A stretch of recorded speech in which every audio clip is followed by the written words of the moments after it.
Nobody thought a thing like this was possible. A pandemic that affected every single person on the planet. Why didn't anyone stop this? For weeks and weeks, the Chinese government kept silent. This is the result of taking a natural virus and mucking around with it. Hey presto, the perfect human pathogen. That actually would make a good bioweapon. It escaped from the lab. They had an accident. The first cluster worked into the Wuhan Institute of Virology. They silenced journalists and disappeared some of them. It won't stop there. What led you to believe this came from a Wuhan lab? It was obvious there were body bags.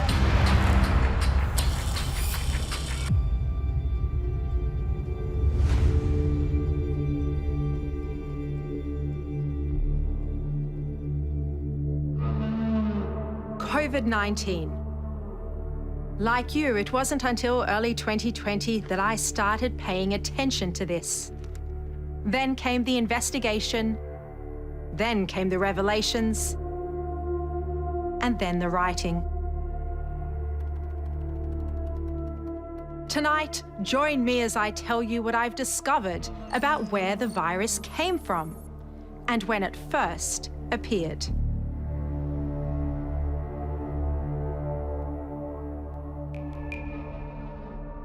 Mr. President, welcome. Thank you so much for your time. Thank you very much. You've seen all of the intelligence. When do you think the virus first started? Well, some of the intelligence is classified, and I can't talk about it, but common sense tells you it most likely, and when I say most likely, like 95% came from the Wuhan lab. I don't know if they had bad thoughts or whether it was gross incompetence, but one way or the other, it came out of Wuhan, and it came from the Wuhan lab.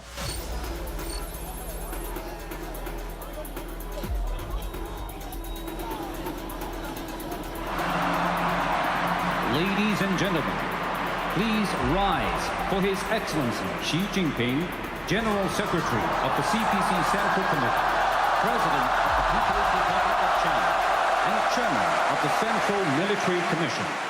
They're the Olympic Games for military athletes. Held every 4 years, Wuhan was the host city in 2019. And I didn't even know about the military games until someone from the Army called me in December of 2020 and asked me if I could explain what happened at the Wuhan military games and whether these people had fallen sick with an early emerging strain of COVID. As the site of a potential virus superspreader, it doesn't get much bigger than this. And in the weeks and months that followed, reports emerged of athletes becoming sick. It is suspicious. I mean, we do see some indications in our own data, you know, that NIH has, that there was COVID circulating in the United States, certainly in the earliest month of, you know, as early as early December, possibly earlier than that. I mean, some of these people who came back from those games were sick with something. More than 9,000 athletes were there. 2 weeks later, they returned home to more than 100 countries. Oh, I know that people got sick. I believe there were French athletes got sick. I believe there were Germans. Some Americans got sick too. But getting sick in Wuhan in that particular time frame of the kind of symptoms that are very similar to what would later known to be coronavirus symptoms, that obviously deserve investigation. No one was ever tested, but there was one man who knew something was wrong. China's most famous defector to the United States, the father of his country's democracy movement. I thought that the Chinese government would take this opportunity to spread the virus during the military games, as many foreigners would show up there.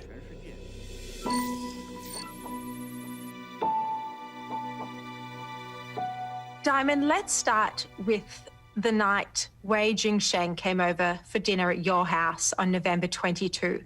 What was different about that night? There was an urgency about Wei's manner. I mean, Wei normally is a very relaxed person. But that night was a little bit different because he talked in almost a different tone. Diamond Liu and Wei Jingsheng are close friends. She's a high-profile human rights advocate. He was once a Communist Party insider. He'd come to Diamond looking for help. Who could he tell in America there was a virus on the loose in Wuhan? Did he think this was a coronavirus? Yes, he did say it was coronavirus. How did he know about it? Well, among the Chinese diaspora, there have been talks about it. And Wei, being who he is, tend to be the recipients of many information. People seek him out. Wei Jingsheng spent 18 years in Chinese prisons for standing up to Beijing. In '97, he made global headlines when he defected to the United States. Wei still has impeccable contacts high up in the party, and they were telling him a virus was spreading in Wuhan in October. When did you first hear that there was a virus in Wuhan? Was it during the time of the military games? Yes. I learned there was an unusual exercise by the Chinese government during the military games. And so I told Diamond about the possibility of the Chinese government using some strange weapons, including biological weapons, because I knew they were doing experiments of that sort. There was nothing in the news at the time. I mean, it was... No one had mentioned a thing. No one had mentioned a date.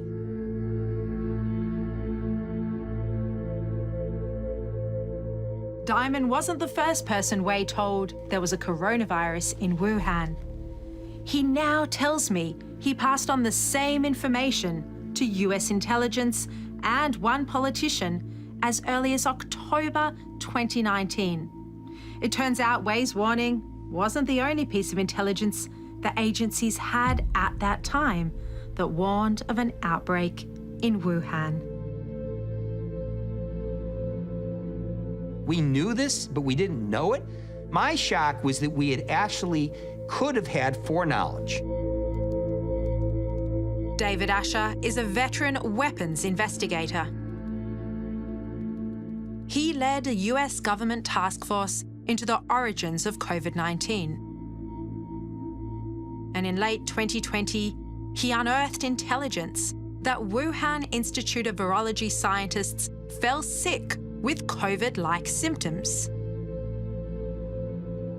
But what alarmed him was just how long Washington had sat on this classified intel. I was very surprised at the level of detail that they were able to produce around information that they had probably collected well over a year before that. So in November of 2020, we learned things that they had collected in November 2019.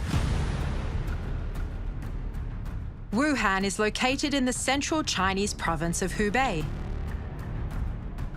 It's home to 11 million people.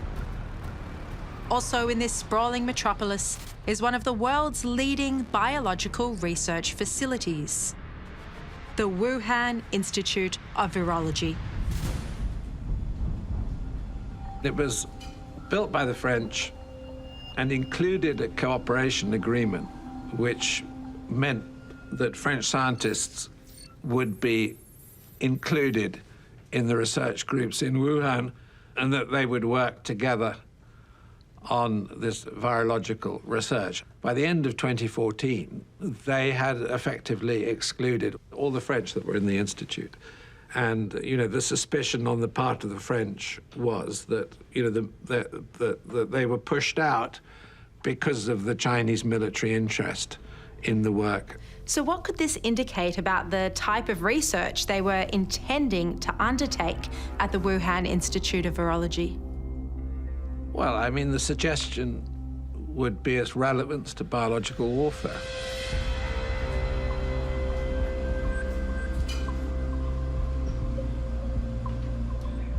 In terms of coronavirus research, what was going on in the Wuhan Institute of Virology?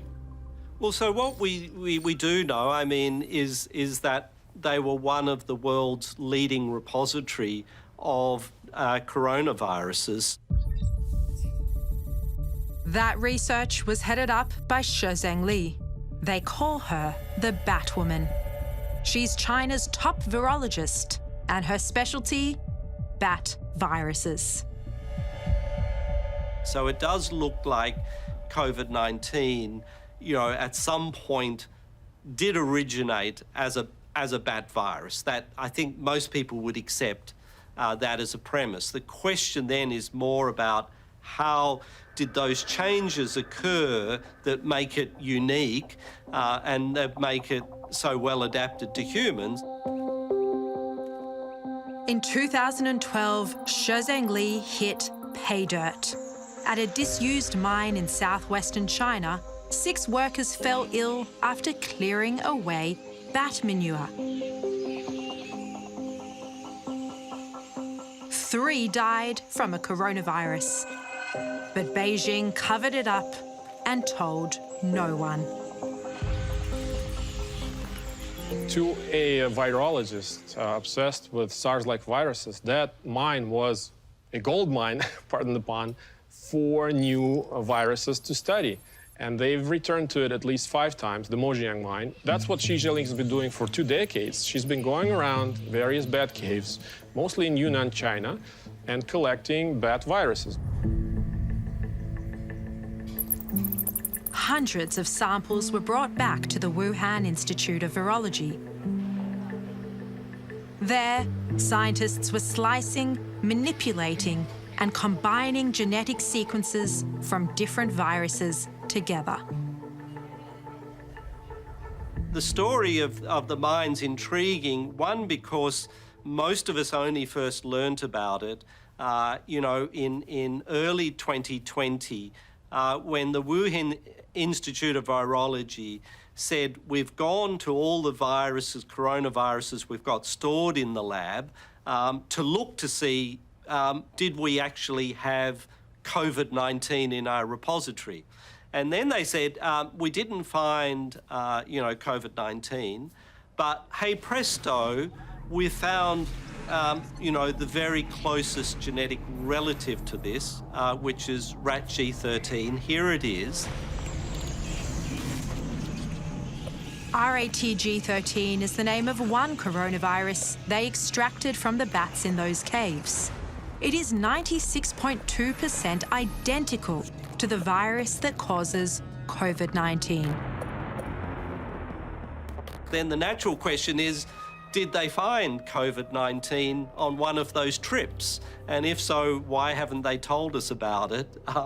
Or did they manipulate, you know, rat G13 or one of the other coronaviruses that they found in this cave, and that created COVID-19? And of course, that always raises the question, well, how far did they push the boundaries? You know, what research were they doing?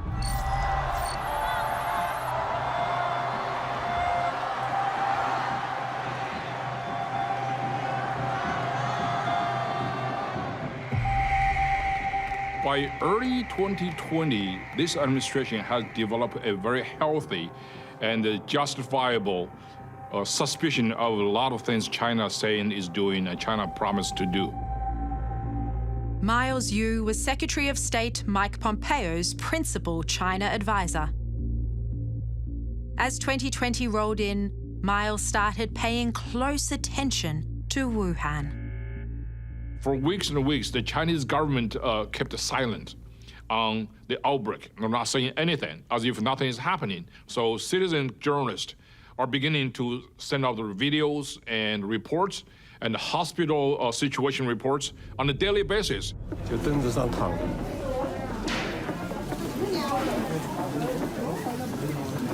我们今年的疫情堪比03年的非典，而2次疫情的爆炸都是因为对于事实的隐瞒，对于信息的封锁。我们不能一错再错了。One of those citizen journalists is Chen Kuishi. He's also a lawyer. Chen had heard China was covering up the unfolding tragedy in Wuhan. So he went there and started posting videos. 那个护士还主动问我，你看没看网上那3具尸体停走廊里的视频？我说看了，对，那个官方已经辟谣了，但是是真的。我说啥？官方已经辟谣了，但是真的。And then he disappeared. Mr. President, what evidence were you presented with that convinced you that it did, in all likelihood, come from a lab? Well, I started hearing stories that you have also, that there were lots of body bags outside of the lab. And people were saying there are a lot of people lying down on the streets of Wuhan, and there were body bags. Body bags outside of the Wuhan Institute of Virology? I heard that a long time ago. And if they did, in fact, have body bags, that was one little indication, wasn't it? Was that something that came from the agencies, the intelligence agencies? Is that what they were telling you? I don't know where it came from. Ask China. But you're going to have to figure that out, and you probably won't be able to do it, knowing you.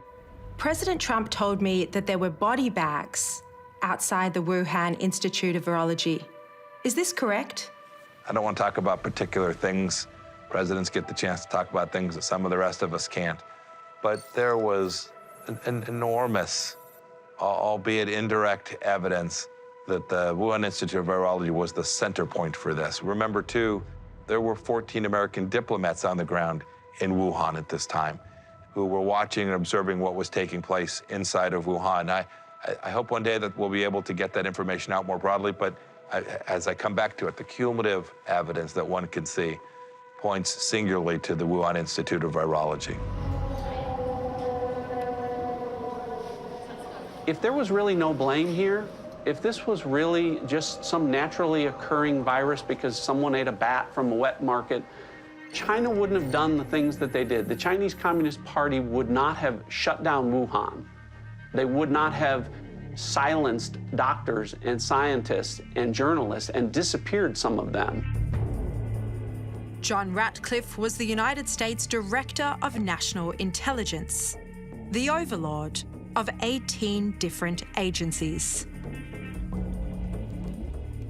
When did the intelligence community first become aware that there was a virus spreading in Wuhan? You know, in late 2019, we have intelligence from both, human intelligence sources and signals intelligence sources and other intelligence sources that were telling us that there was some sort of a problem in Wuhan. Key to that assessment was intelligence that 3 people working in the Wuhan Institute of Virology had become sick in October 2019. This was well before the first official case was eventually announced in late December.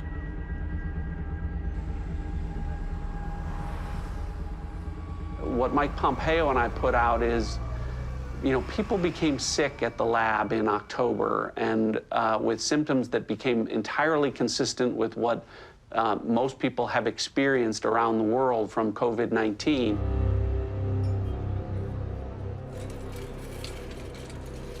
Do you believe that to be the first cluster of the pandemic? Based on everything I've seen, this is the first cluster. Against all enemies, foreign and domestic. Former CIA Director Mike Pompeo was Secretary of State during the pandemic. His knowledge of COVID-19 was second to none in the Trump administration. I have seen no evidence that there's a cluster that began any place but this. I am all ears to see of any evidence that presents some fact set to the contrary. David Asher also agrees that this could have been the first cluster of the pandemic. My shock was that we could have had foreknowledge. We could have known in November of 2019 that there was a disaster occurring inside Wuhan, inside their most important biological facilities, you know, where something absolutely tragic, traumatic, and dramatic was occurring, and we could have reacted to it. I said we could have, you know, the whole world could have been different. It would have been like stopping 9/11 before it happened. Which raises the question, if US intelligence knew there was a virus in Wuhan in late 2019, why didn't they do anything about it? Was this an intelligence failure? We collect everything and know nothing in our governments these days. It's the big data problem. We're all drowning in it. We had the means to know something, but we didn't either analyze it or disseminate it or even know that it was collected. I always worry about that. As the former director of the CIA, I was always worried that we were collecting information, but we weren't able to process it sufficiently timely and get that information to the right places. Is this a pandemic that potentially could have been prevented had the intelligence agencies paid closer attention to the information that was coming in? We'll have to go look back at what was actually in the possession, what was the complexity of the information, what was the certainty of that information. Should there be a review? Sure, I think we always should go back and look at how we collected and what we knew and why it was we weren't able, that didn't send the signal up the line in a way that was, would have led to a better outcome.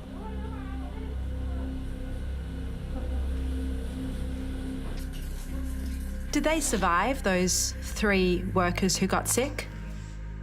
What I can say is that from the intelligence perspective is we know that some of the people that were most involved, either infected or reporting on or whistleblowing on or trying to get answers and journalists report on, have been difficult to track down later, at least from my time there. And so, you know, I think that's consistent with what the Chinese Communist Party does. Why, you know, the status of those individuals and why they've disappeared, I really can't comment on that. One of those people who was reported to have disappeared was Huan Yanglin. Is she one of the ones that we believe fell sick with COVID-19?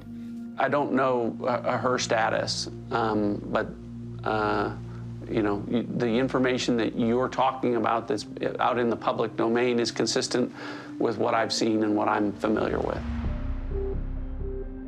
Huan Yanglin was a researcher at the Institute. In early 2020, she disappeared from its website. Her social media presence also vanished. Despite Beijing's denials, many believe Huang was infected with COVID-19. She's never been seen since.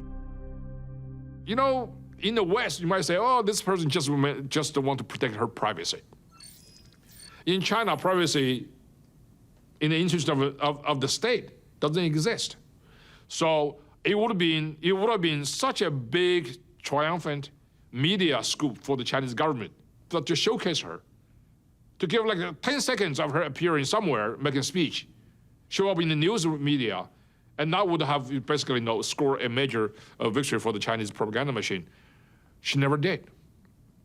She is literally disappeared from public view. Making people disappear is actually a major feature of the regime. I mean, it's actually truly a People's Republic of disappearances. Dissidents, journalists, and anybody the government doesn't like, they disappear. They disappear into oblivion forever. This is basically a regime that is not only capable of doing these things, and then do this with great pride. And it's not only people that go missing. On the 12th of September 2019, the virus database at the Wuhan Institute of Virology was taken offline. 22,000 coronavirus samples gone.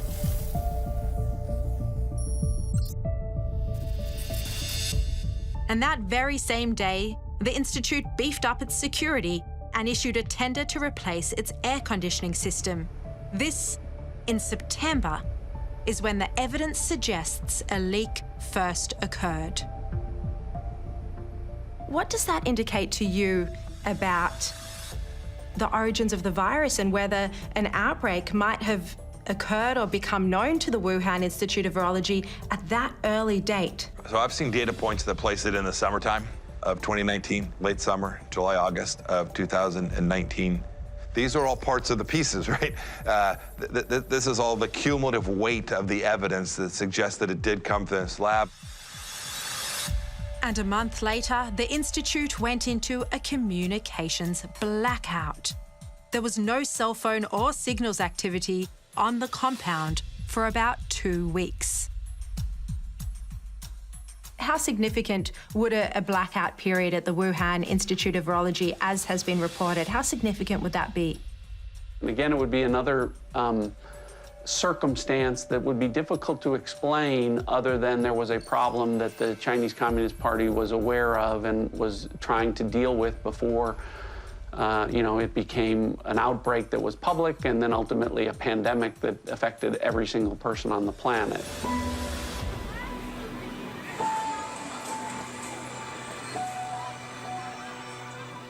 Everyone around the world assumed it had come from an animal, but we didn't know what animal. In the early days of the pandemic, Australian scientist Nikolai Petrovsky made an extraordinary discovery. I guess the first surprising result that we found that really stumped us for a while was there was no animal, and that opened, obviously, Pandora's box, because then we had to start saying, well, if it didn't come from an animal, where did it come from? And, of course, that led into, I guess, exploration of other possibilities. And one of those, of course, was that could this have potentially have come, from a laboratory?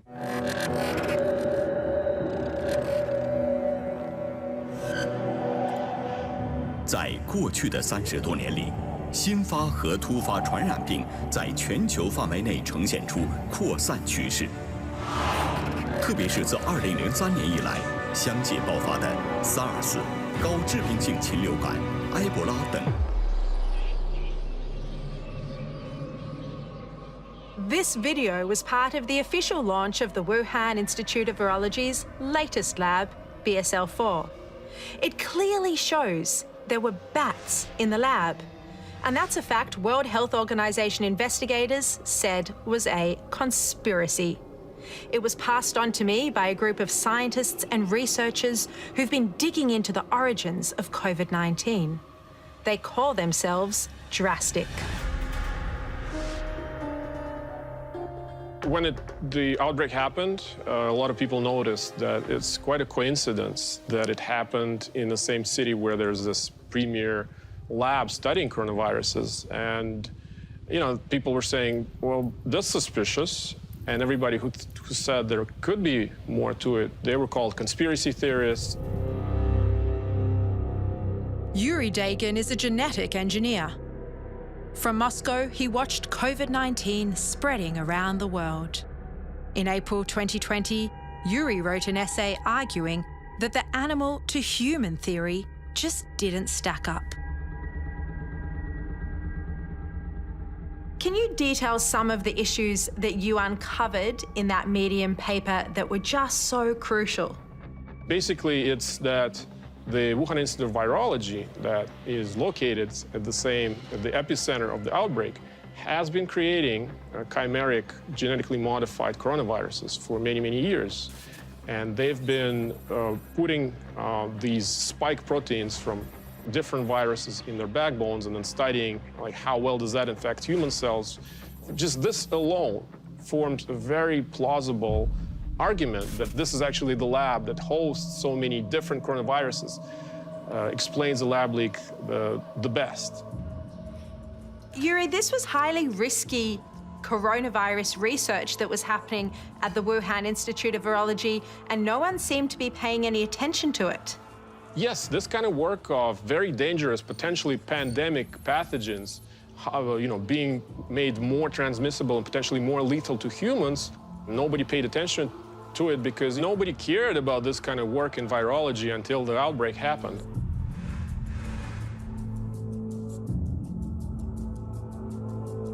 To begin with, I certainly didn't approach the issue with any sort of suspicion or foregone conclusions. However, things began to change as the pandemic evolved. Sir Richard Dearlove also ran into resistance to the lab leak theory. He's the former head of the British spy agency, MI6. Early in the pandemic, 2 scientists asked for his help in publishing a paper that cast doubt on COVID-19 coming from an infected animal.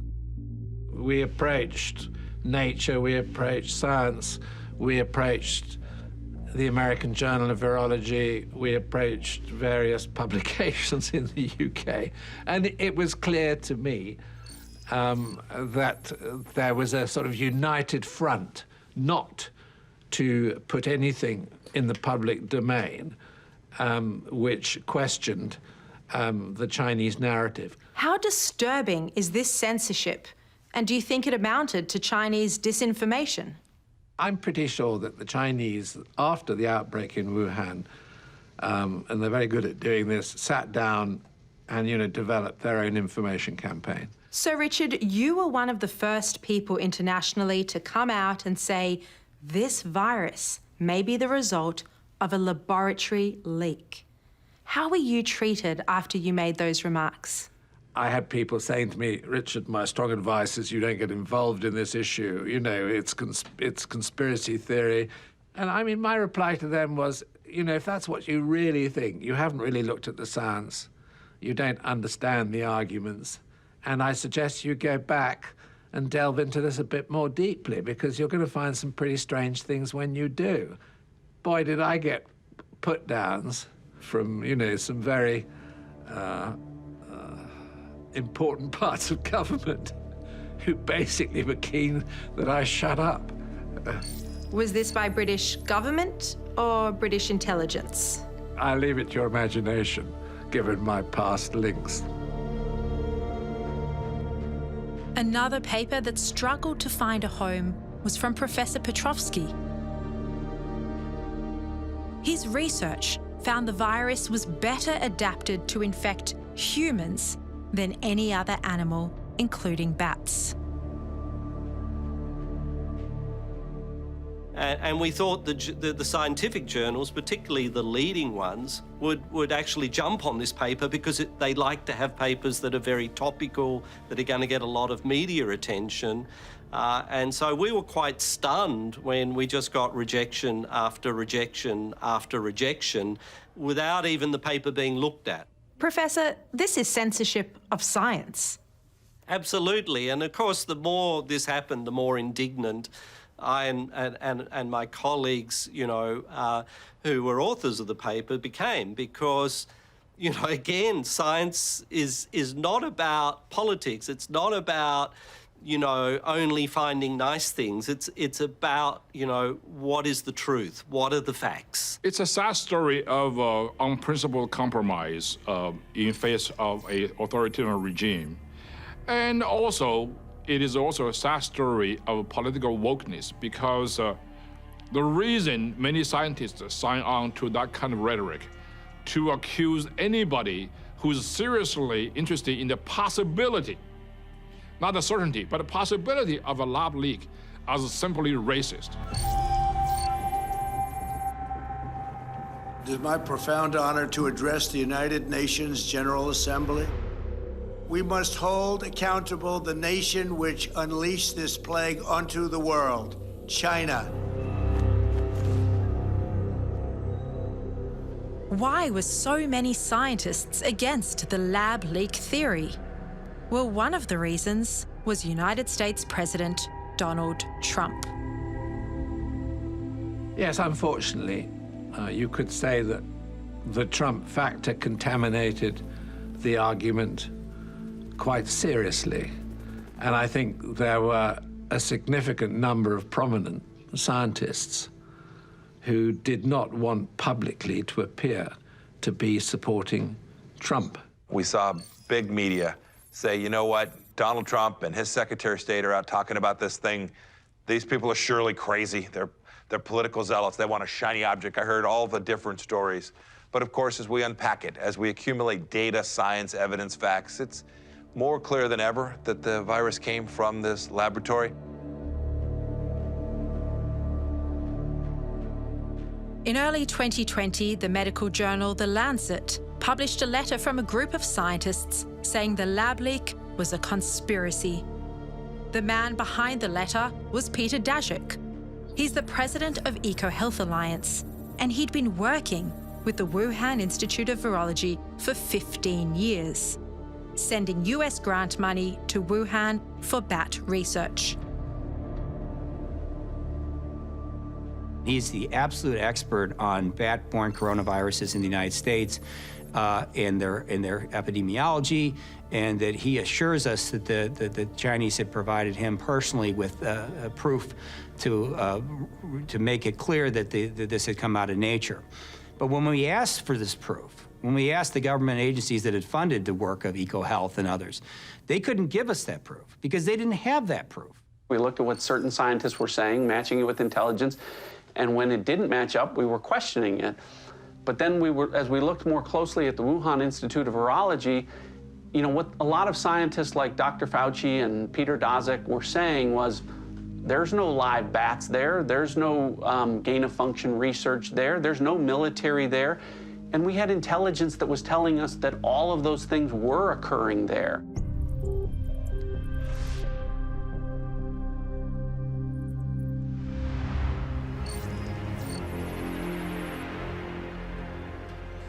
WHO has been assessing this outbreak around the clock, and we're deeply concerned both by the alarming levels of spread and severity and by the alarming levels of inaction. It took more than 12 months from the start of the pandemic for the World Health Organization to finally send a team to Wuhan to investigate the origins of the virus. The US submitted the names of 3 officials, but one they didn't suggest was picked, Peter Daszak. What we did see on the animal side is clear evidence that the Chinese scientists showed us. They found this information out from the market, that there was a pathway into that market of animals that we know are coronavirus reservoirs, are able to carry coronaviruses from places where the nearest related viruses are found. If you're telling us it came out of nature, you gotta give us proof. When we looked for proof for zoonosis through all of the cable traffic, all of the intelligence, everything, we could find almost nothing. It's crazy, absolutely crazy. The Daszak was the guy. He was incredibly compromised in that sense. He should have recused himself. He should have said, nope, I can't be part of that. I was connected to this. I was involved in the funding of things that were taking place at this laboratory. It made no sense to put him on that group. He should have seen that himself, and certainly the leaders who were making the decisions about who to have be part of that commission should have seen that this conflict of interest would deny their report, whatever it was they were going to put out, the credibility that I know they hoped that they would have. As to the possibility of COVID-19 coming from a lab, the WHO report found it extremely unlikely. They spent just 3 hours at the Institute, and even Tedros walked away from the findings. It was a complete fiasco, the report. You know, it's 413 pages long, and only 3 pages are devoted to the possibility that we're dealing with a lab escapee. Well, the WHO is controlled by China. I dropped out of the World Health Organization. I thought it was ridiculous. They were late, they were wrong. They advised against travel restrictions. They objected to your travel ban from China. Well, they really did what China told them to do, if you think about it. They were like a mouthpiece for China. How beholden was the WHO and Dr. Tedros to China? Deeply beholden. Dr. Tedros owed his leadership role at the WHO to deals that were cut with the Chinese Communist Party. Dr. Tedros couldn't have been that next leader without the support of the Chinese Communist Party. And then we saw the behavior on the ground where he talked about how wonderful the Chinese Communist Party was behaving. They were doing all that they could. And we now know nothing could have been further from the truth.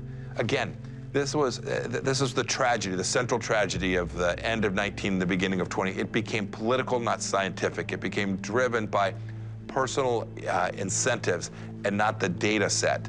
Do you think there should be an investigation into Dr. Tedros's ties to China? You know, sure, but we already know an awful lot. The truth of the matter is that when the WHO was tasked with accomplishing the singular mission with which it was intended to accomplish, preventing global pandemic and the spread thereof, they fell down. And they fell down because they weren't willing to confront the perpetrator. They weren't willing to demand from the Chinese Communist Party that they be given access. They failed. They failed because of the absence of backbone and resolve, and the world is deeply worse off for this.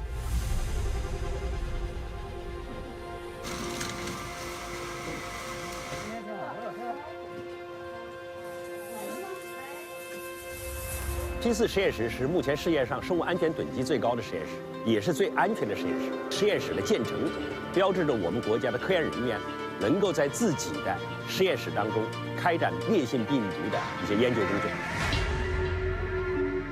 Before the pandemic, much of the world had never heard of the term gain of function. Put simply, it's genetically manipulating a virus to give it new functions, like the ability to infect humans. That's what was happening inside the Wuhan lab. You know, there's quite a logical explanation when you look at the virus and its special characteristics. That, you know, this is the result of taking a natural virus and mucking around with it.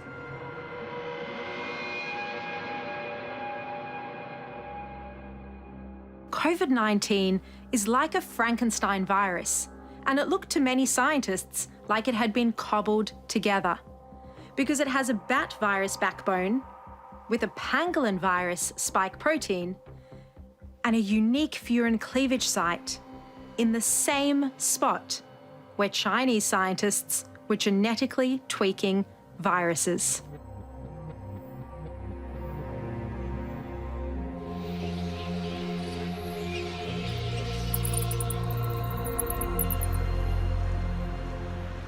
For those who keep bringing up, you know, the possibility of a bat in the wild markets in Wuhan having been the source of COVID-19, scientifically that has really no merit because it can't infect bats. So it couldn't have come straight across from a bat if it can't infect a bat.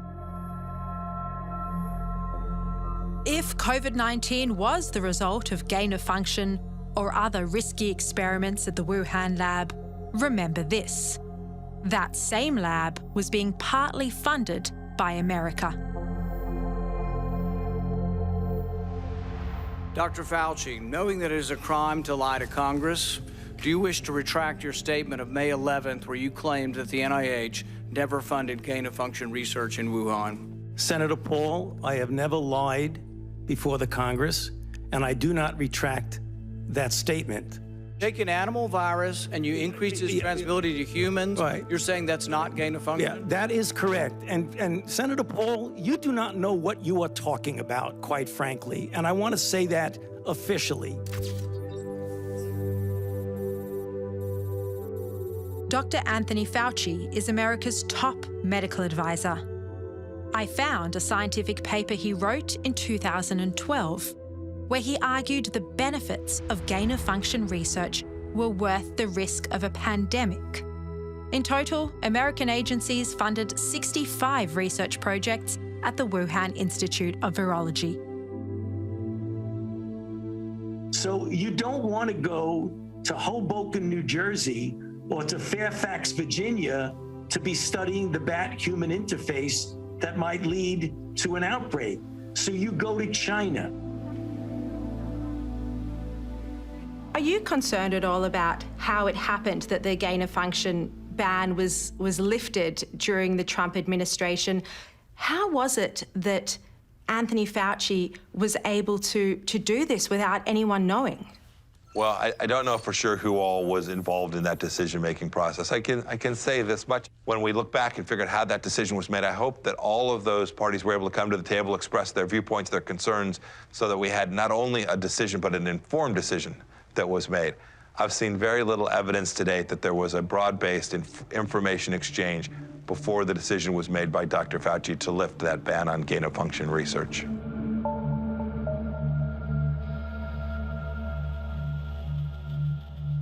Mr. President, Anthony Fauci, did he ever once mention to you that the Wuhan Institute of Virology was genetically manipulating coronaviruses?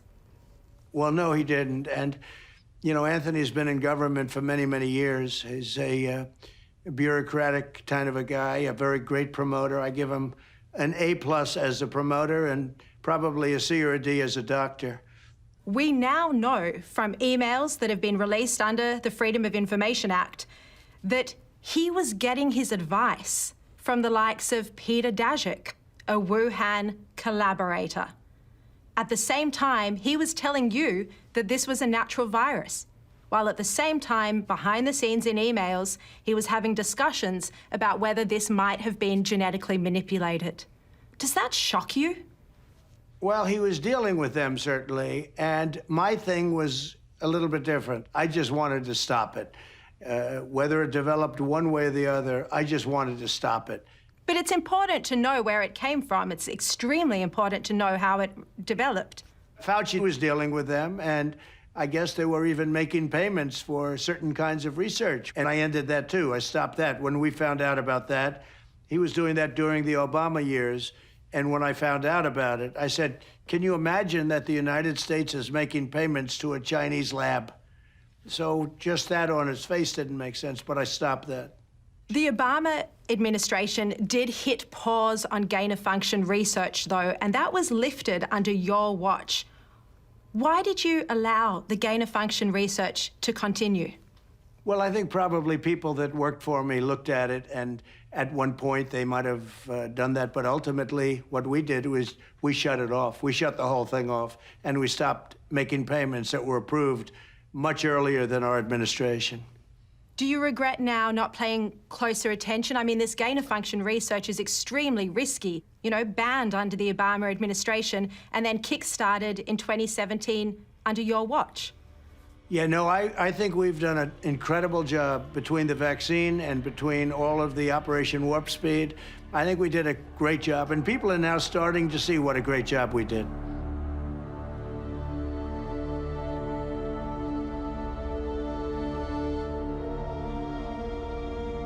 While writing my book, I discovered a crucial piece of the COVID-19 puzzle.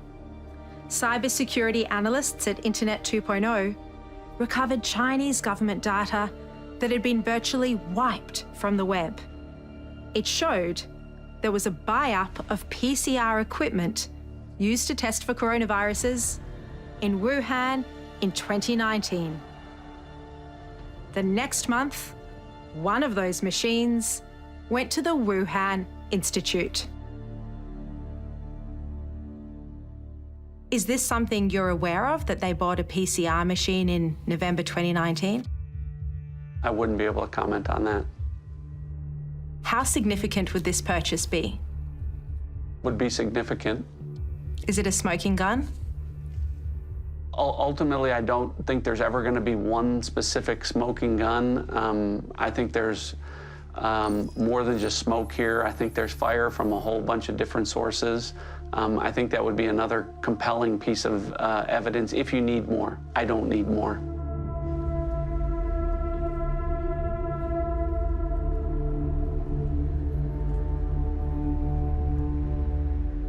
Mr. President, I just want to ask you about this idea that the Wuhan Institute of Virology has strong ties to the Chinese military and was working on secret projects with the Chinese military.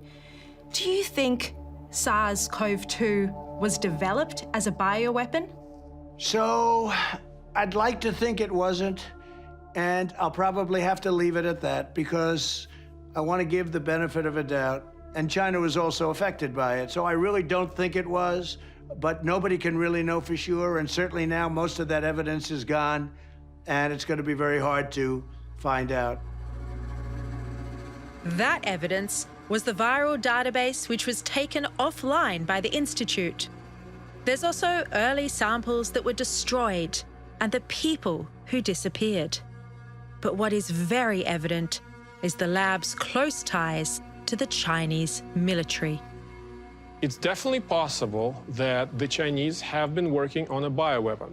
Their labs affiliated with the PLA have been working on coronaviruses as either a bioweapon or as a defense against a potential bioweapon. And they've, published papers in China about both aspects, saying that, oh, we can weaponize coronaviruses. That actually would make a good bioweapon. And also they published papers that said we have to be prepared for a potential, released bioweapon.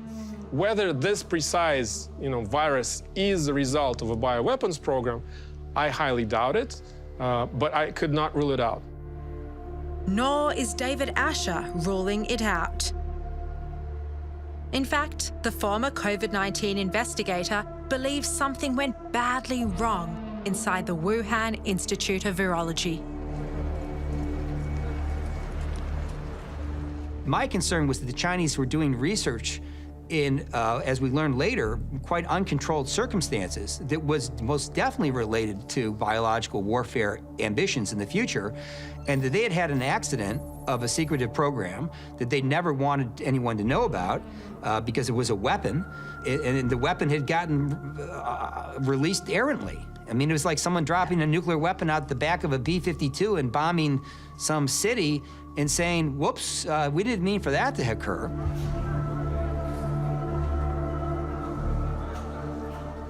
Do you think this was an accidental or deliberate release of COVID-19 from China?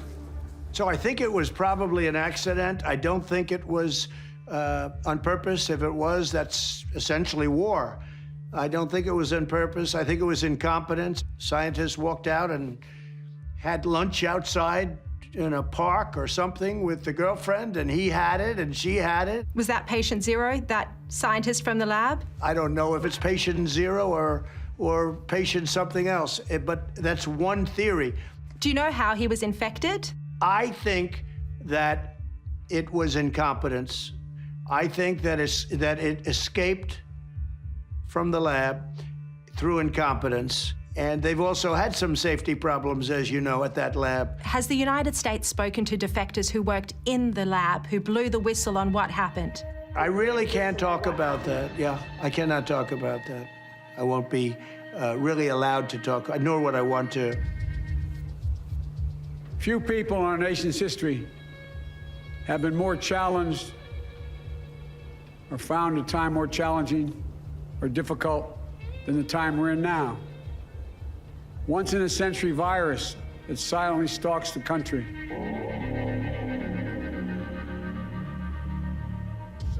Almost 4 months after becoming president, Joe Biden ordered a probe into the origins of COVID-19. The results inconclusive. The report found 2 causes plausible. Either it came from a lab or an infected animal.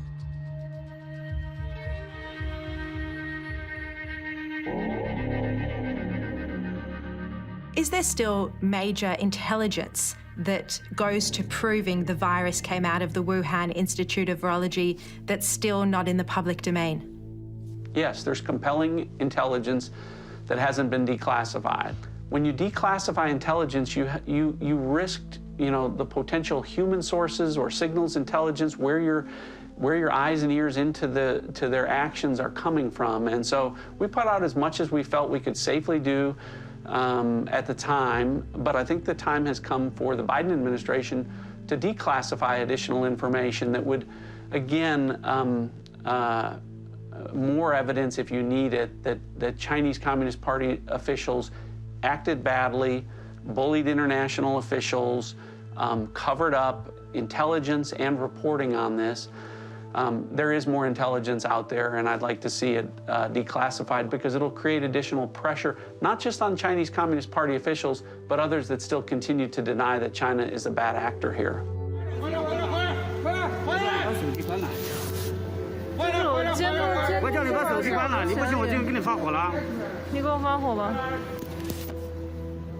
We had an opportunity in January 2020 to eradicate this virus out of the whole human population, and that's really sad. Because, you know, in 50 years' time, our children's children, you know, might one day look back and say, why didn't anyone stop this virus when you had the opportunity in that first few weeks?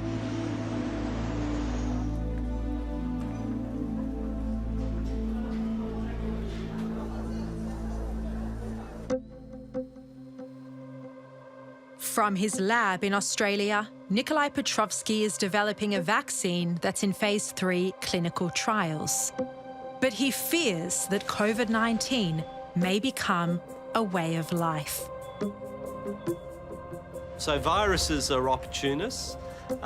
They find themselves in this wonderful new host, of which there's billions, and it's learning as it goes. It started as an exquisite human pathogen. If we look now at strains like the Delta strain, you know, it's going from bad to worse. I mean, and this is what happens when you have something that is already the perfect human pathogen. It won't stop there because it's already, you know, has its foot in the door. And it can only get better over time. And that's what we're seeing. And that's why, you know, it's been so scary. Is this what the future looks like? If this virus is allowed to spread and disseminate, it's going to learn more tricks. It's going to become more infectious because that's the way viruses travel. They're opportunists. And it's going to reach a point where we'll never actually free ourselves because it's found we're such a wonderful host species, it doesn't ever want to leave.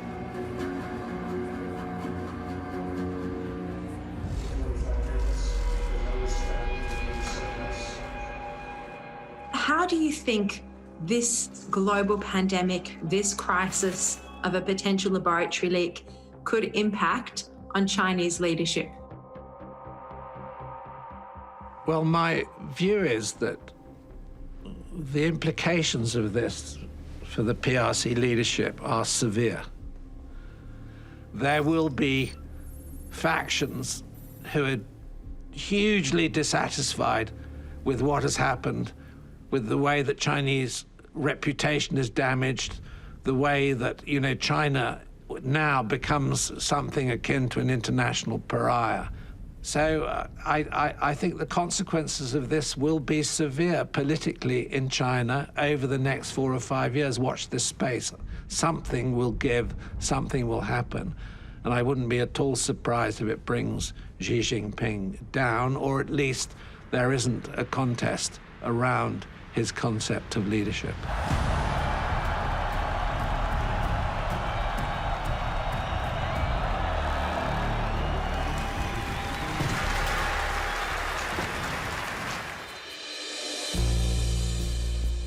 And as for two of the most senior members of the Trump administration, they are in no doubt about what really happened in Wuhan. Well, listen, the people that had the most access to the most intelligence are telling you that the most likely origin of COVID-19, of the Wuhan virus, was what happened, was a lab leak at the Wuhan Institute of Virology. This is really most likely what happened, and it's more than just a possibility. It's certainly a probability, and it's probably a certainty. The other thing that the cover-up tells you is the absolute absence of humanity of these leaders. They are willing to allow people to die. They don't care about human life. They don't value them the way that people in the West, in the United States and Australia do. They are prepared to let millions of people die if that's what it takes to protect their regime.